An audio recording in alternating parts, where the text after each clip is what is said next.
전산세무 2급 2019년 제2차 83회 실기 기출문제풀이 설명을 시작하겠습니다. 회계는 교육이 아니라 훈련입니다. 자격증 취득을 위해서 반복적인 학습이 꼭 필요하며 절실한 사람만이 자격증을 취득할 수 있습니다. 문제 1번 다음 거래를 일반 전표 입력 메뉴에 추가 입력하시오.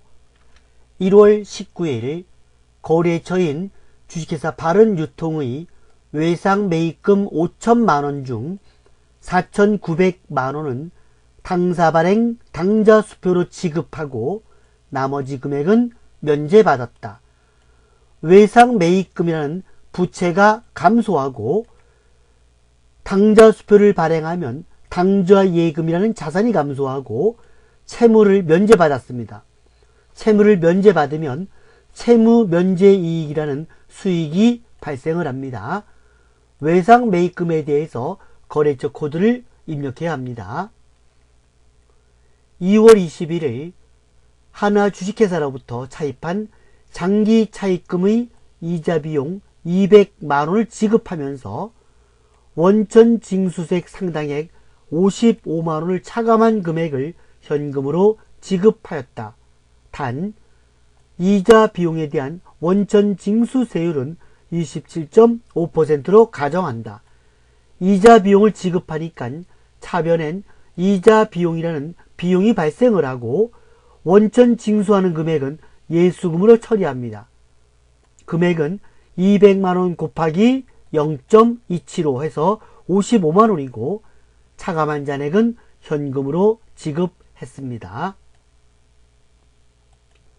2월 25일 당사는 1월 10일에 주식회사 나라로부터 원재료 143만원 부가세 포함을 외상으로 구입하였는데 지급하지 못한 외상 매입금을 결제하기 위하여 주식회사 대신으로부터 받은 약소금 100만원을 주식회사 나라에게 배에서 양도하고 잔액을 보통예금 계좌에서 지급하였다. 외상 매입금을 결제하기 위하니까 차변엔 외상 매입금이라는 부채가 감소하고 대금은 어음을 배에서 양도했습니다. 어음을 배에서 양도하면 대변엔 받을 어음이라는 자산이 감소합니다. 그리고 잔액은 보통예금에서 지급했기 때문에 보통예금이라는 자산이 감소합니다. 외상 매입금과 받을 어음에 대해서는 거래처 코드를 입력합니다. 3월 17일 마케팅 부서에서는 판매 활성화를 위해 인터넷 쇼핑몰 통신 판매업 신고를 하면서 등록 면허세 75,000원을 보통예금으로 지급하였다. 면허세 세금입니다. 그래서 차변에 세금과 공가 판매관리비 75,000원이고 대변엔 보통예금입니다. 4월 13일 자금을 조달할 목적으로 유상증자를 실시하였다. 1주당 7,500원, 액면가액은 1주당 5,000원이고 2,000주를 발행하면서 대금은 보통예금으로 받았다. 단 4월 13일 현재까지 주식할인 발행 차금 잔액은 없다. 유상증자를 실시했습니다. 차변에 보통예금이 되고 대변엔 자본금인데 보통예금은 발행가를 적습니다. 발행가는 7,500원 곱하기 2,000주가 됩니다. 그래서 1,500만원이 되고 자본금은 액면가입니다. 액면금액 1주당 5,000원입니다. 5,000원 곱하기 2,000주에서 자본금은 1,000만원이 됩니다. 이럴 때 초과된 금액이 바로 주식 발행 초과금이 됩니다. 만약에 주식 할인 발행 자금이 있다 그러면 주식 할인 발행 자금을 상계하고 잔액만 주식 발행 초과금이 되는 겁니다. 문제 2번 다음 거래 자료를 매입 매출 전표 입력 메뉴에 추가로 입력하시오. 7월 11일 영업부서 직원들의 우리 식당에서 회식을 하고 식사대금 55만원 부가세 포함을 법인카드인 국민카드로 결제하였다. 단 카드 매입에 대한 부가세 매입세 공제 요건은 충족한다. 카드로 결제했습니다. 그래서 과세 유형은 카과 매입이 되고 공급 가액란에는 부가세가 포함된 공급 대가 금액을 적고 엔터를 치게 되면 공급가액과 부가세가 구별돼 기록됩니다. 거래처는 우리 식당이고 분계 유형은 카드입니다. 또는 혼합으로 해도 됩니다. 원재료를 복리후생비 판매관리비로 변경시켜주고 대변은 미지급금 국민카드가 되겠습니다. 8월 12일 업무용 리스 차량 9인승 승합차 3000cc를 월 운영 리스료 88만원 리스하여 본사 영업부의 업무에 사용하고 영은 캐피탈로부터 전자계산서를 수취하였다. 전자계산서입니다. 전자계산서이기 때문에 과세 유형은 면세 매입이 되는 겁니다. 단 당사는 리스료를 임차료로 분류하며 대금은 다음 달에 지급하기로 하였다. 공급가액은 88만원이고 거래처는 영은캐피탈, 전자여, 분계는 혼합이 됩니다. 원재료를 임차료 판매관리비로 변경시키고 다음 달에 지급하기로 했기 때문에 미지급금이 되는 겁니다. 여기서 중요한 것은 전자계산서입니다. 전자계산서, 계산서이기 때문에 면세 매입이 되는 겁니다.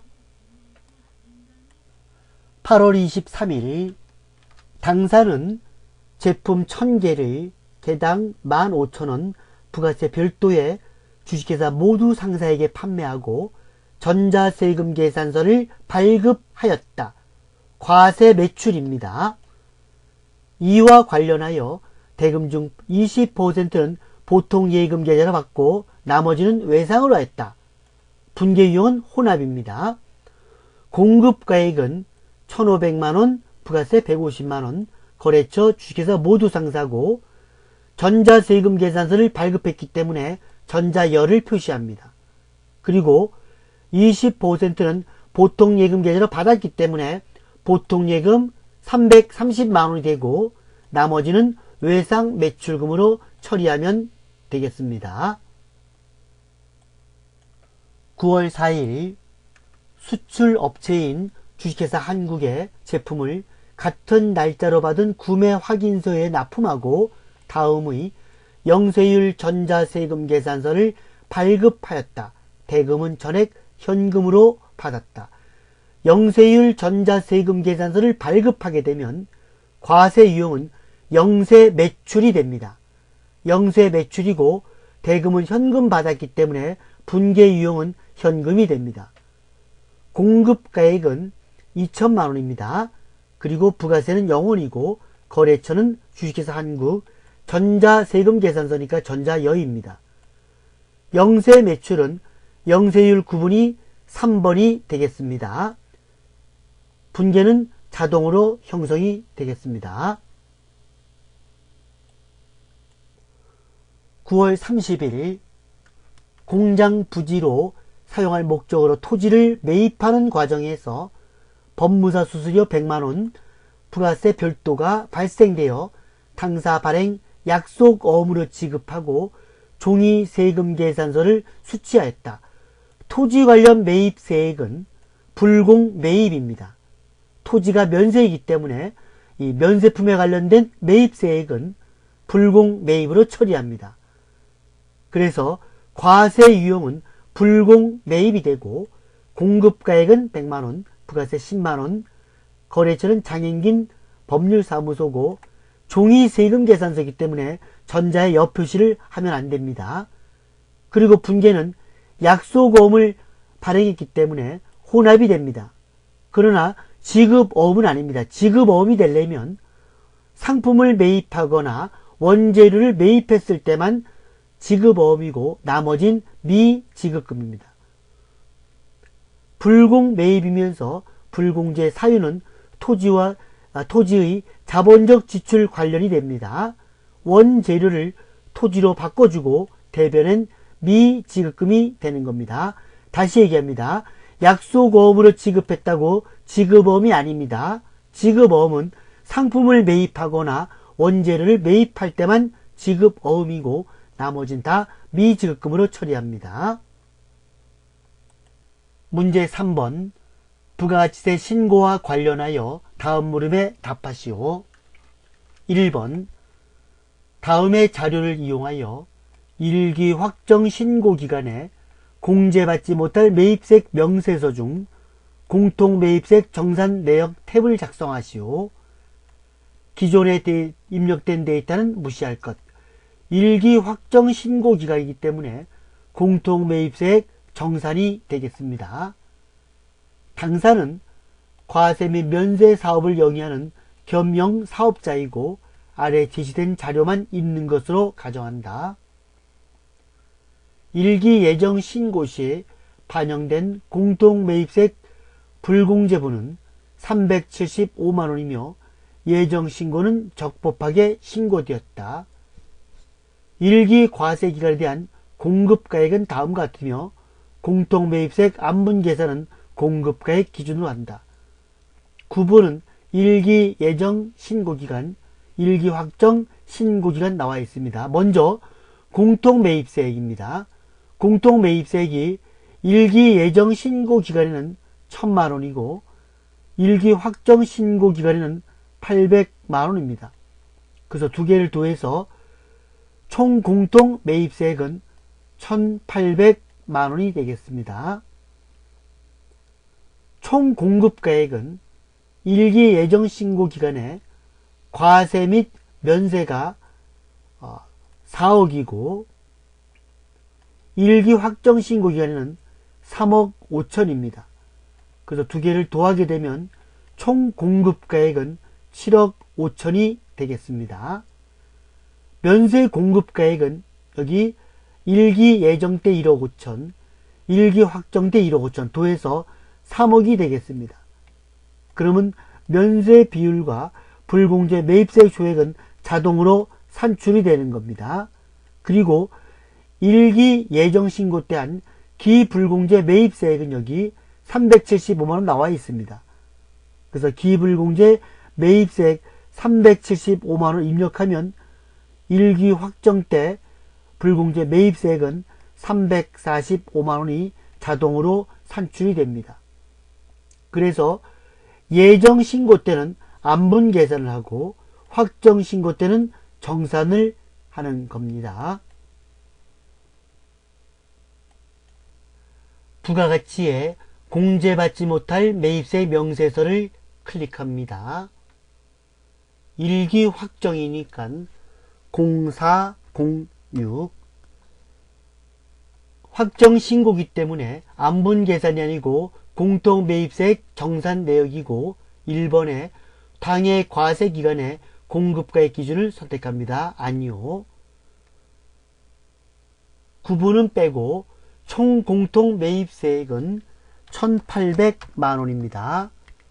총 공급가액은 7억 5천만원 750 플러스 엔터. 면세 공급가액은 3억 300 플러스 엔터가 되겠습니다. 여기에서 기불공제 매입세액만 입력을 하면 되겠습니다. 기불공제 매입세액은 375만원 엔터. 이렇게 하면 확정신고 때 그 불공제 매입세액은 345만원이 되는 겁니다. 2번 기존에 입력된 자료는 무시하고 다음 자료 10월 1일부터 12월 31일 거래 자료를 토대로 2019년 2기 확정 부가가치세 신고서를 직접 작성하시오. 단 세부담 최소화를 가정하고 부가가치세 신고서 이외의 과세표준 명세 등 기타 부속서류의 작성과 전자신고세액 공제는 생략한다.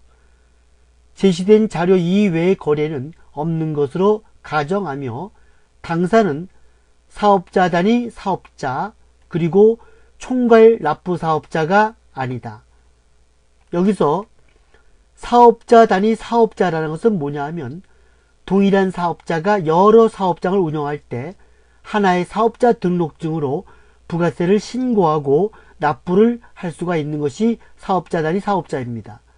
그리고 총괄 납부 사업자는 사업장마다 사업자 등록증을 개설하여 부가세 신고를 하되 납부세액 및 환급세액을 계산하여 주된 사업장에서 총괄하여 납부할 수 있는 게 총괄 납부 사업자입니다. 매출 자료에서 세금 계산서 발급 과세 매출이 공급가액 5억, 부가세 5천만원, 간주 공급분은 제외됐다고 했습니다. 현금 영수증 과세 매출이 1억 원, 부가세 1천만원 있습니다. 간주 공급에 해당하는 판매 목적 타사업장 반출 금액, 이 말은 뭐냐 하면 본점에서 지점으로 상품을 보낸 겁니다. 공급가액 700만원, 부가세 70만원, 시가는 1000만원이고 원가는 700만원입니다. 판매 목적 타사업장 반출한 금액은 원가로 전자세금 계산서를 정상 발급했다 그랬습니다. 원래 간주 공급은 세금 계산서를 발행하지 않고 시가의 10%를 부가세로 적용하지만 판매 목적 타사업장 반출은 세금 계산서를 발급하며 원가로 부가세를 적용시킵니다. 수출 매출, 직접 수출 3천만원, 세금 계산서 발행분 1천만원, 직접 수출은 수출이고 세금 계산서 발행분은 영세 매출입니다. 매입 자료에서 2000cc의 5인승 소형 승용차 구입액 영업사용 목적이 있습니다. 3천만원, 300만원 세금 계산서 정상 수치입니다. 영업사용 목적이라도 승용차는 1000cc가 초과되면 불공 매입으로 처리합니다. 원재료 구입은 4억 9천만원, 4,900만원 세금 계산서 정상 수치했습니다. 영업사원의 영업활동의 지원을 위해 국내 항공료를 법인카드로 결제한 금액이 500만원, 50만원 있는데 여객 운송업, 전세버스는 제외하고 세금 계산서를 교부하는 업종이고 신용카드로 결제하더라도 이 항공료는 매입세 공제를 받을 수가 없습니다. 항공료는 매입세 공제를 받을 수가 없습니다. 부가가치세 신고서를 클릭합니다. 이익이 확정이니까 10월 1일에서 12월 31일입니다. 과세표준 및 매출세액 세금 계산서 발급분 난에는 여기 세금 계산서 발급 과세 매출 5억 원에다가 아까 그 판매 목적 타사업장 반출 세금 계산서 발급한 게 700만원 있습니다. 그래서 5억과 700만원 더해서 5억 700만원입니다. 507 플러스 엔터. 중요한 건 이 타사업장 반출금액 이것도 세금 계산서를 발급했기 때문에 요 세금 계산서 발급분 난에다가 입력하는 거 중요합니다. 그리고 현금 영수증 과세 매출은 신용카드 현금 영수증 발행분에다가 입력을 하는 겁니다. 1억 100 플러스 엔터. 그리고 영세의 세금 계산서 발급분은 영세 매출 1000만원입니다. 그리고 직접 수출은 3000만원입니다. 30 플러스 엔터가 되겠습니다. 매입 자료에서 2000cc 소형 승용차 구입한 게 있습니다. 세금 계산서를 받았기 때문에 세금 계산 수치부터 입력을 합니다. 여기다가 고정자산 매입 3000만원 30 플러스 엔터. 매입은 이 세액을 우리가 적어야 됩니다. 3 플러스 엔터. 원재료 구입은 일반 매입에다가 입력합니다. 490 플러스 엔터. 세액은 49 플러스 엔터가 되겠습니다. 그리고 영업사원의 국내 항공료 법인카드는 매입세 공제를 받을 수가 없기 때문에 신고세는 입력하지 않습니다. 중요한 거는 아까 이 고정자산 매입한 거 이거 불공 매입이었죠. 그래서 이 불공 매입사항은 세금 계산서 수치분에도 입력을 하고 공제받지 못할 매입세에게도 입력을 합니다. 여기다 입력하는 것이 아니고 여기 16번 공제받지 못할 매입세 여기다 입력합니다. 3천만원 30 플러스 엔터고 세액은 300만원이 되는 겁니다. 이렇게 부가세 신고서에 입력을 하면 되겠습니다. 문제 4번 다음 결산 자료를 입력하여 결산을 완료하시오. 1번 바른은행으로부터 차입한 장기 차입금 중 5,600만원은 2020년 6월 30일에 상환기일이 도래한다. 장기 차입금이 내년에 상환기일이 도래합니다. 이런 경우는 장기 차입금을 유동성 장기 부채로 바꿔줘야 됩니다. 장기 차입금은 비유동 부채이고 유동성 장기 부채는 유동 부채입니다. 장기 차입금, 유동성 장기 부채 모두 거래처 코드를 입력해야 합니다. 회사가 단기간 내에 시세 차익을 목적으로 보유한 유가증권의 내역은 다음과 같다. 단기 매매증권입니다. 제시된 자료 이외에 다른 유가증권은 없고 단기 중에 처분은 없었다고 가정한다. 당사는 일반 기업회 기준에 근거하여 회계 처리한다. 취득 금액은 1,200만원이었는데 2018년 12월 31일 공정가치가 1,300만원이었습니다. 그러니까 작년에 1,300만원으로 평가가 됐습니다.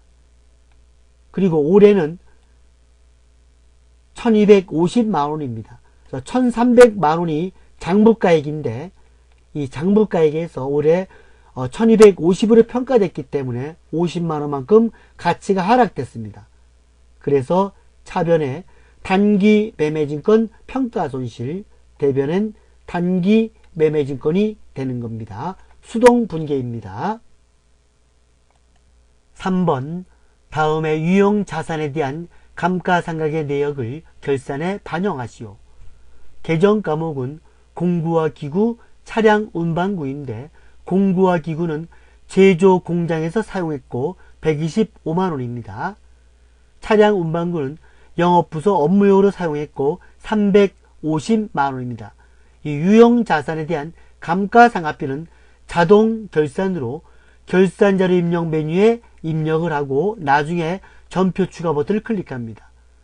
공구와 기구, 제조 공장에서 사용했기 때문에 제조경비, 감가상각비 공구와 기구란에 125만원 입력을 하고 차량 운반구는 영업부서 업무용으로 사용했기 때문에 판매관리비, 감가상각비, 차량 운반구란에 350만원을 입력하면 되겠습니다. 4번 기말 연재 퇴직급여 추계액 및 퇴직급여 충당부채를 설정하기 전 퇴직급여 충당부채 잔액은 다음과 같다. 퇴직급여 충당부채는 퇴직급여 추계액의 100%를 설정한다. 퇴직급여 추계액이 나와 있습니다. 이렇게 퇴직급여 추계액이 나오면 퇴직급여 충당부채 잔액이 확인해서 차감한 잔액이 바로 설정액이 되는 겁니다.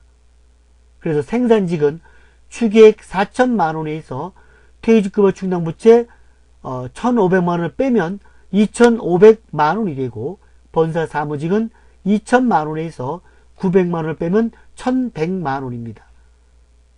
그래서 생산직은 노무비란에 퇴직급여 1,200에 2,500만원을 입력을 하고 본사 사무직은 판매비와 관리비 퇴직급여란 1,200에 1,100만원을 입력을 하면 되겠습니다. 5번 기말 현재 공장 및 창고에 보유 중인 재고자산은 다음과 같다. 단 선적지 인도 조건으로 매입한 원재료 500만원은 운송 중이다. 여기 선적지 인도 조건 하나 나왔습니다. 그리고 위탁 판매 용도로 수탁업자들이 보유하는 당사의 제품이 600만원이 있다. 여기 선적지 인도 조건으로 매입한 원재료가 운송 중에 있으면 이거 우리가 매입한 겁니다. 그래서 이 500만원은 기말 원재료에다가 포함을 시켜줘야 됩니다. 기말 원재료 300만원 플러스 500만원이 되는 겁니다. 그리고 위탁 판매 용도로 수탁업자들이 보유하고 있는 당사 제품 아직 팔리지 않았죠. 이거는 기말 제품에 포함을 시켜줘야 됩니다. 플러스 600만원이 되겠습니다. 여기 보면 선적지 인도 조건으로 매입한 운송 중인 원재료는 기말 원재료에 가산한다. 위탁 판매 조건으로 판매한 제품 중 수탁업자가 보유하고 있는 적소품 아직 팔리지 않은 제품은 기말 제품에 가산한다. 이렇게 되어 있습니다.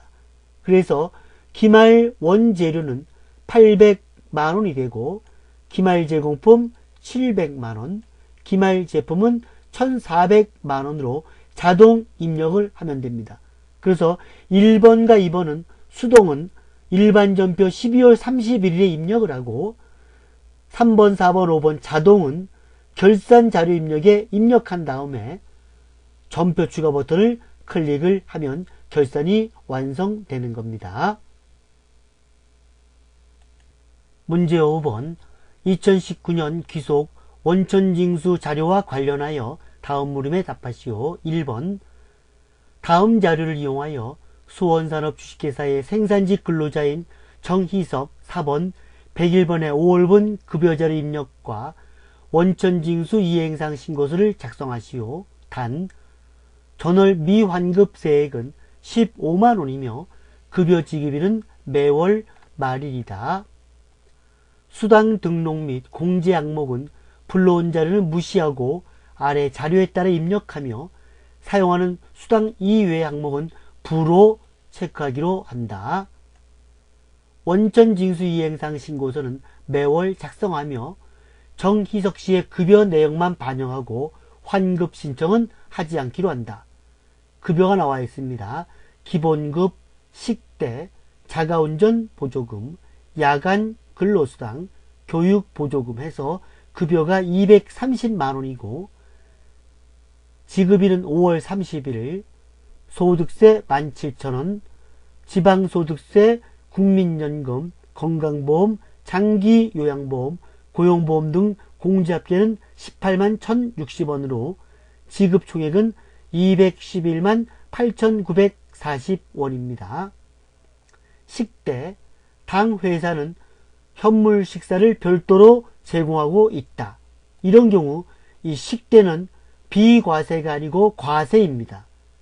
식사를 제공하지 않을 때 비과세인데 여기는 식사를 별도로 제공하고 있기 때문에 이 식대는 과세가 되겠습니다.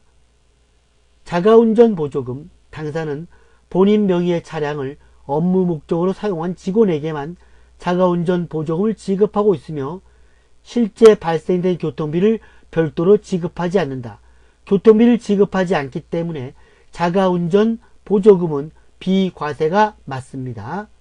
아까 식대는 과세이기 때문에 이 비과세 부로 사용하고 새로 식대 과세를 하나 만들어야 됩니다. 야간 근로수당 올해부터 5월부터 업무시간에 추가로 근무하고 있는 경우 야간 수당을 지급하고 있으며 생산직 근로자가 받는 시간의 근무수당으로서 비과세 요건을 충족하고 있다. 야간 근로수당은 비과세 맞습니다. 사규에 따라 자녀 교육비에 대하여 교육보조금을 지급하고 있다 그랬습니다. 그래서 식대는 별도의 식사를 제공하지 않는 경우에만 비과세가 되지 식사를 제공하면 과세가 됩니다. 그래서 수당 등록에서 식대 과세 등록하고 비과세는 부로 표시합니다. 자가운전 보조금은 본인 명의의 차량을 업무에 사용하며 교통비를 별도로 지급하지 않는 경우 비과세입니다. 야간 근로수당은 생산직 사원으로서 직전 연도 총 급여액의 250만원의 생산직 근로자로 월급여 비과세를 제외하고 190만원 이하입니다. 그래서 이 문제에서는 자가운전 보조금과 야간 근로수당은 비과세이고 식대는 과세가 되겠습니다. 그래서 먼저 급여 자료를 입력하기 전에 수당 등록과 그리고 공제 항목 등록을 해서 사용하지 않는 것은 불호 체크하면 되겠습니다. 불호 체크하면 이렇게 지급되지 않는 것들에 대한 것은 나와 있지를 않습니다. 그래서 정의석시 기본급, 자가운전보조금, 야간 근로수당, 식대, 교육보조금이 있습니다. 그래서 여기 비과세는 자가운전보조금 30만원이지만 20만원하고 야간 근로수당 20만원에서 비과세가 40만원이 된 것을 확인할 수가 있습니다. 그리고 원천징수 이행상 신고서에 가서 여기다가 전월미완급세 계산 여기다가 15만원, 여기 전월미완급에 15만원만 입력을 하면 되겠습니다. 2번, 다음은 박세돌과 부양가족의 국세청 홈택스에 수집한 연말정산 자료이다. 아래 자료와 연말정산 추가절 입력 메뉴의 부양가족 명세 탭을 참고하여 연말정산 입력 탭을 입력하시오. 단 본인의 세부담이 최소화되도록 적용하기로 한다. 연말정산 자료 국세청 홈택스에서 수집한 겁니다. 먼저 신용카드 등 사용액입니다. 본인이 신용카드 2,500만원을 썼는데 자녀 박하늘 영화원금비 250만원이고 자녀 박세희 장애인 전용 보장성 보험료 120만원과 대중교통 이용액 50만원 포함됐습니다. 이 신용카드에서 보험료는 해당이 안 됩니다. 보험료는 공제가 안 됩니다. 그래서 2,500만원에서 마이너스 보험료 뺍니다. 120만원. 그리고 대중교통 이용액이 있습니다. 이것도 일반 신용카드에서는 뺍니다. 또 여기서 또 50만원 마저 뺍니다. 50만원을 더해서 빼죠. 그러면 신용카드는 2,500만원에서 보험료 120만원 그리고 대중교통 50만원 빼가지고 2,330만원이 일반 신용카드가 되고 대중교통은 50만원입니다. 그리고 현금 영수증은 여기 300만원인데 여기에 보면 음악학원비 150만원, 자녀 100세의 한약구입비 30만원, 전통시장 사용액 35만원이 있습니다. 그래서 현금 영수증에서도 전통시장을 뺍니다. 300에서 마이너스 35만원을 빼게 되면 265만원이 현금 영수증이 되는 겁니다. 그래서 신용카드 등 탭에는 일반 신용카드는 2,330만원을 입력하고 대중교통은 50만원을 입력을 하고 현금 영수증은 265만원을 입력하고 전통시장은 35만원을 입력을 하면 되겠습니다. 그리고 보험료, 본인 생명보험료 60만원이 있습니다. 일반에 해당이 되고 자녀 박하늘 저축성 보험료는 해당되지를 않습니다. 자녀 박세희 장애인 전용 보장성 보험료가 있습니다. 이 장애인 보장성 보험 120만원 해당됩니다.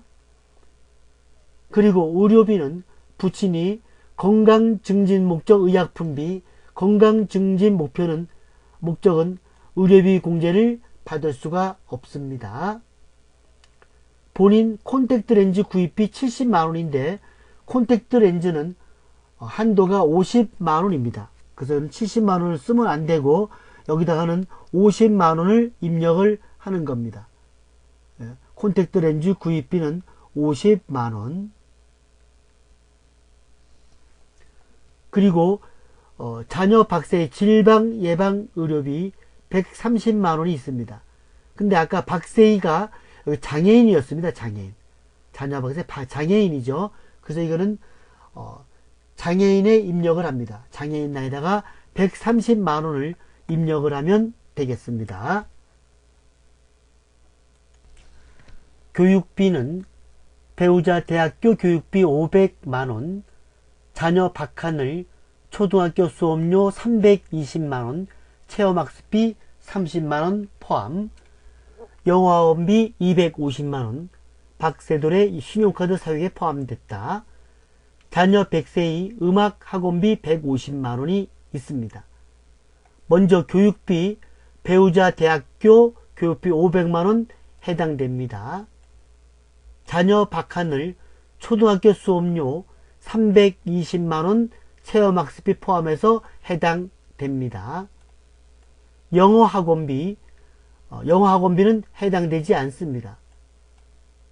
초중고 학원비는 교육비 공제가 불가능합니다. 미취학 학생에 대한 학원비만, 미취학 아동에 대한 학원비만 교육비 공제 가능합니다. 자녀 박세희는 미취학 아동입니다.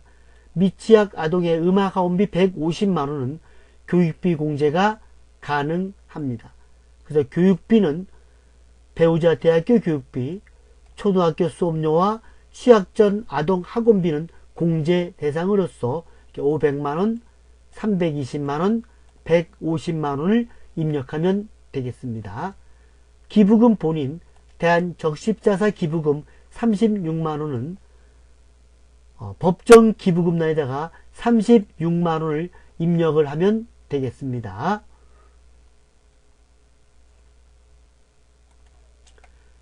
신용카드 등 공제액에 대한 금액의 입력을 보면 이렇게 신용카드 2,330만원, 현금 영수증 265만원, 전통시장 사용분 35만원, 대중교통 50만원이 됩니다.